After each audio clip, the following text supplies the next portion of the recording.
चलिए जानते हैं देश दुनिया के सेक्टर और काम की बहुत ही महत्वपूर्ण 60 बड़ी खबरों को। लेकिन दोस्तों, वीडियो को आगे बढ़ने से पहले अगर आप लोगों ने हमारे चैनल को अब तक सब्सक्राइब नहीं किया तो सब्सक्राइब कर लीजिए। प्रधानमंत्री नरेंद्र मोदी 6 मार्च के बीच तेलंगाना, तमिलनाडु, ओडिशा, पश्चिम बंगाल और बिहार का दौरा करेंगे। पीएम मोदी बिजली, सड़क, रेल, पेट्रोलियम, प्राकृतिक गैस और बुनियादी ढांचे से संबंधित विभिन्न विकास परियोजनाओं का उद्घाटन, लोकार्पण और शिलान्यास करेंगे। यह पहली दफा होगा जब आगामी आम चुनाव की घोषणा से पहले ही किसी सरकार ने अगले कार्यकाल के एजेंडे पर विस्तार से चर्चा की है। प्रधानमंत्री नरेंद्र मोदी की अध्यक्षता में बीते दिन उनकी मंत्रिपरिषद ने 8 घंटे तक मैराथन बैठक की। आप सरकार ने दिल्ली का बजट पेश किया है। वित्त मंत्री आतिशी ने राज्य विधानसभा में अपने पहले बजट भाषण में कहा कि दिल्ली सरकार राम राज्य का सपना पूरा करने का प्रयास कर रही है। दिल्ली में आम आदमी पार्टी, आप और कांग्रेस मिलकर चुनाव लड़ेंगे। दिल्ली की 7 लोकसभा में से आप 4 और कांग्रेस 3 सीट पर चुनाव लड़ेगी। आप ने चारों सीटों पर अपने कैंडिडेट्स की घोषणा कर दी है। राजस्थान में पश्चिमी विक्षोभ के असर से हाल ही में हुई बारिश के बाद सर्द हवाओं ने फिर से जीना हराम कर दिया है। सुबह और शाम चल रही सर्द हवाएं जनवरी की सर्दी की भांति गलन का एहसास करा रहा है। शहबाज शरीफ आज पाकिस्तान के प्रधानमंत्री के रूप में शपथ लेंगे। यह उनका प्रधानमंत्री के तौर पर दूसरा कार्यकाल होने वाला है। देश के सामने आने वाली चौंका देने वाली आर्थिक और सुरक्षा चुनौतियों के बीच 2022 के बाद वह दूसरी बार देश से बागडोर संभालेंगे। एनडीए को 400 पार ले जाना है। बीजेपी को 370 सीट जितवानी है। पिछले कुछ महीनों के दौरान अपनी करीब हर रैली में प्रधानमंत्री नरेंद्र मोदी भारतीय जनता पार्टी बीजेपी के करोड़ों कार्यकर्ताओं को यही संदेश देते रहे हैं। वायनाड से सांसद राहुल गांधी ने रोजगार के मुद्दे पर प्रधानमंत्री नरेंद्र मोदी पर जमकर हमला किया है। राहुल ने पीएम मोदी पर नीयत पर सवाल खड़े करते हुए कहा कि मोदी की रोजगार देने की नीयत ही नहीं है। प्रधानमंत्री नरेंद्र मोदी शुरू अपनी 2 दिवसीय यात्रा के दौरान तेलंगाना में 62 करोड़ रुपए से भी अधिक की कई विकास परियोजनाओं का उद्घाटन, शिलान्यास करेंगे। तमिलनाडु में एक परमाणु ऊर्जा सेंटर में एक अहम प्रतिक्रिया के साक्षी बनेंगे। दिल्ली आबकारी मसले पर सीएम अरविंद केजरीवाल को ईडी के सामने पेश न होने के बाद आम आदमी पार्टी आप की ओर से भी बयान आ गया है। भारतीय जनता पार्टी भाजपा ने दिल्ली की 5 लोकसभा सीटों पर उम्मीदवारों के नामों का ऐलान कर दिया है। भाजपा ने 5 में से 4 सीटों पर उम्मीदवार बदल दिया है। मनोज तिवारी एकमात्र मौजूदा सांसद है जिन्होंने भाजपा ने तीसरी बार मौका दिया है। लोकसभा चुनाव शुरू होने में कुछ ही महीने बचे हुए हैं। ऐसे में कांग्रेस नेता राहुल गांधी ने मणिपुर से मुंबई तक 6700 किलोमीटर से भी ज्यादा की भारत जोड़ो यात्रा शुरू कर दी है। यात्रा 14 फरवरी को मणिपुर से शुरू हुई थी और 20 मार्च को मुंबई में समाप्त होगी। महाराष्ट्र में शिवसेना यूबीटी गुट के सांसद संजय राउत ने मीडिया से बात करते हुए बीएसपी चीफ मायावती पर हमला बोला है। उन्होंने कहा कि मायावती बीजेपी को मदद करती है। भारतीय जनता पार्टी बीजेपी ने आगामी लोकसभा चुनावों के लिए उम्मीदवारों की पहली सूची जारी कर दी है। बीजेपी की ओर से शनिवार को 195 सीटों के लिए उम्मीदवारों के नामों की घोषणा की गई है। बीजेपी ने पहली लिस्ट में ही छत्तीसगढ़ की सभी 11 लोकसभा सीटों का नाम का ऐलान कर दिया है। मोहम्मद मुइज़ के राष्ट्रपति बनने के बाद से ही भारत और मालदीव के संबंधों में खासी कड़वाहट देखने को मिली है। इसी बीच विदेश मंत्री एस जयशंकर ने मालदीव को अपने चिरपरिचित अंदाज में जवाब दिया है। राष्ट्रीय जनता दल आरजेडी के नेता तेजस्वी यादव ने प्रधानमंत्री नरेंद्र मोदी द्वारा उनके पिता और पूर्व रेल मंत्री लालू प्रसाद के बारे में की गई टिप्पणी के एक दिन बाद रविवार को पलटवार किया।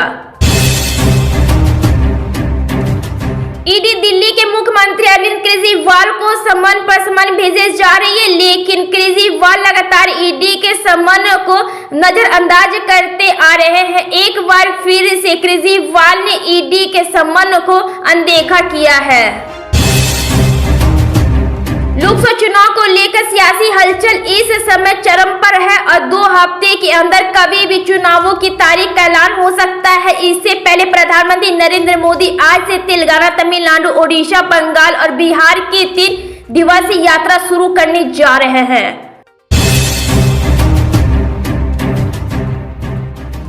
भाजपा ने यूपी, राजस्थान, गुजरात और दिल्ली समेत कई राज्यों के कुल 195 उम्मीदवारों की पहली सूची जारी कर दी है। दिल्ली में 4 सांसदों को फिर से मौका नहीं मिला है और यूपी में अभी 29 सीट रोक रखी है।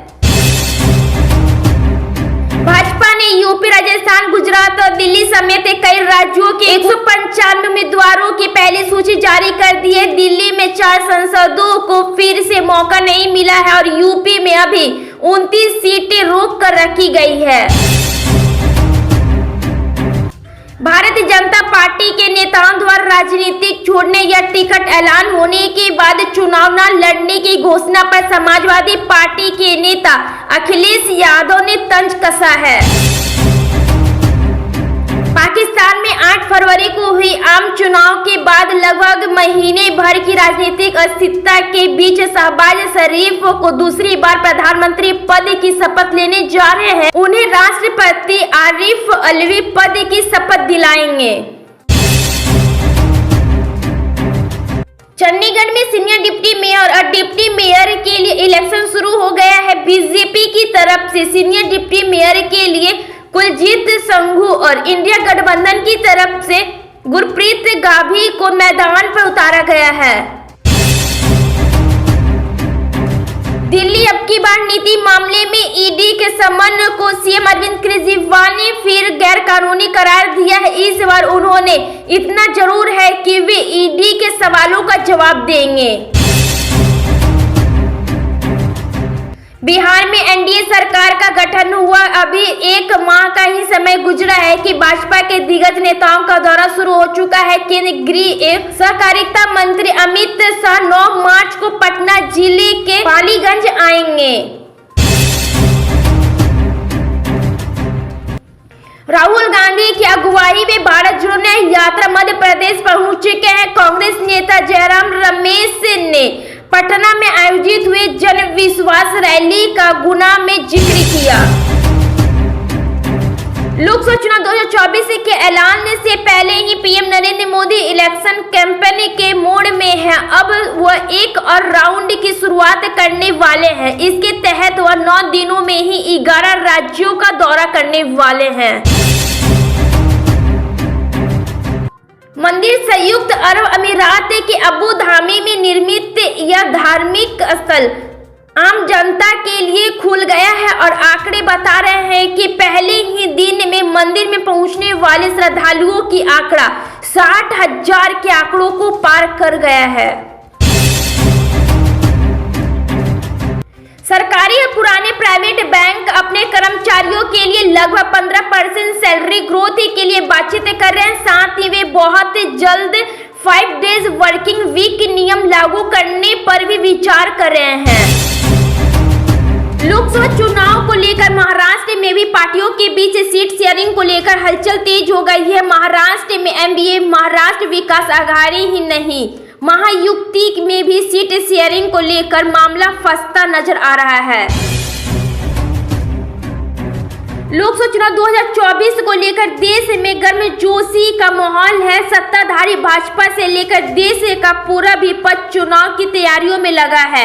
बीजेपी ने देश के अलग अलग राज्यों के अपने कैंडिडेट्स की पहली लिस्ट जारी कर दी है। लोकसभा चुनाव 2024 के मद्देनजर बिहार में मतदाताओं को लुभाने के लिए भाजपा कोई कसर नहीं छोड़ना चाहती है। एक के बाद एक दिग्गज नेताओं के कार्यक्रम में है। केंद्रीय वित्त मंत्री निर्मला सीतारमण, पीएम मोदी और केंद्रीय गृह मंत्री अमित शाह का बिहार दौरा होने वाला है। लोकसभा चुनाव 2024 के लिए बीजेपी ने प्रत्याशियों की पहली लिस्ट जारी कर दी है और इसी के साथ छत्तीसगढ़ की सभी 11 सीटों पर प्रत्याशियों का ऐलान भी है। प्रधानमंत्री नरेंद्र मोदी ने भाजपा के राष्ट्र निर्माण के लिए दान अभियान को लेकर 2000 रुपए का योगदान दिया। उन्होंने पार्टी कोष में 2000 रुपए का योगदान दिया और लोगों से राष्ट्र निर्माण के लिए दान अभियान का हिस्सा बनाने का आग्रह किया। राजस्थान के पूर्व सीएम अखिलेश यादव ने पीएम मोदी पर निशाना साधा। सोशल मीडिया एक्स पर लिखा है कि मोदी सरकार ने कल बैठक पर चुनाव होने से पूर्व ही आगामी सरकार के 100 दिन की कार्य योजनाओं अगले 25 साल तक चर्चा कर जनता को भ्रमित करने का प्रयास तो किया है, परंतु पिछले दिनों चुनावों के घोषणा पत्रों की घोषणाओं की क्रियान्वित रिपोर्ट आज तक नहीं दी। केंद्रीय गृह मंत्री अमित शाह ने लोकसभा चुनाव से पहले दावा किया है कि भारतीय जनता पार्टी, बीजेपी और एनडीए की जीत इस साल पिछले चुनाव से बड़ी होगी। उन्होंने कहा कि चुनाव से पहले एक बेस तैयार होता है जिसके आधार पर देश की जनता वोट करती है। राजस्थान में लोकसभा चुनाव के लिए बीजेपी ने 15 लोकसभा सीटों के लिए प्रत्याशियों की घोषणा कर दी है, लेकिन 10 लोकसभा सीटों को होल्ड पर रखा है, जिसमें बीजेपी के लिए सबसे सुरक्षित मानी जाने वाली जयपुर शहर की सीट भी शामिल है।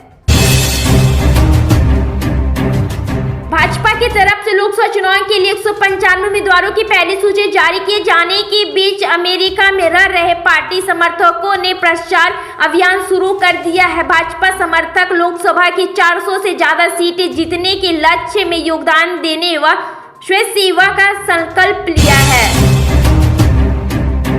लोकसभा चुनाव से पहले यूपी और समाजवादी पार्टी और कांग्रेस के गठबंधन के बीच अच्छी खबर है कि प्रदेश में इंडिया अलायंस को एक और सहयोगी दल मिल गया है। सपा से अलग हुए स्वामी प्रसाद मौर्य ने आगामी चुनाव में इंडिया गठबंधन के समर्थन का ऐलान किया है।